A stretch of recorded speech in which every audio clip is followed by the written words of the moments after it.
Malkajgiri MP మరియు మాజీ మంత్రి ఈటెల రాజేందర్ను సోమవారం మీర్పేట్కు చెందిన బీజేపీ నేతలు మరియు కార్పొరేటర్లు మర్యాదపూర్వకంగా కలిశారు. ఈ సమావేశానికి పార్టీ రాష్ట్ర కార్యవర్గ సభ్యుడు కొలన్ శంకర్ రెడ్డి ఆధ్వర్యం వహించారు. ఈ సందర్భంగా ఈటెల రాజేందర్కు శాలువాతో సత్కారం చేయడం జరిగింది. ఈ సమావేశంలో మహేశ్వరం నియోజకవర్గం పార్టీలో ఉత్తేజం కలిగించేందుకు పర్యటించాలని ఆయనను కోరారు. కొత్త జీహెచ్ఎంసీ లిమిట్స్ ప్రకారం మహేశ్వరం కూడా రాబోయే జీహెచ్ఎంసీ ఎన్నికలకు భాజపా శ్రేణులను సిద్ధం చేసే పనిలో ఈటెల రాజేందర్ నడుం బిగించారు.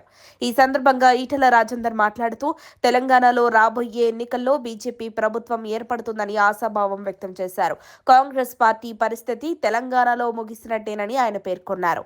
బీజేపీ శ్రేణులు సమిష్టిగా పనిచేసి పార్టీ జెండాను ఎగురవేయడానికి కృషి చేయాలని పిలుపునిచ్చారు. ఈ కార్యక్రమంలో కార్పొరేటర్లు కొండ్రు గౌరీశంకర్, ఇంద్రావతి రవినాయక్, పార్టీ నాయకులు రాజేష్ రెడ్డి, ఇంద్రాజీ, శేఖర్ రెడ్డి, బాలకృష్ణ, కె వెంకటరెడ్డి పాల్గొన్నారు.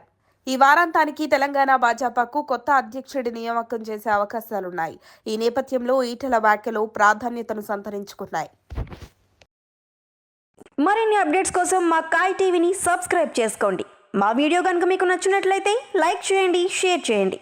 మీ విలువైన అభిప్రాయాలను కామెంట్ బాక్స్లో తెలియజేయండి.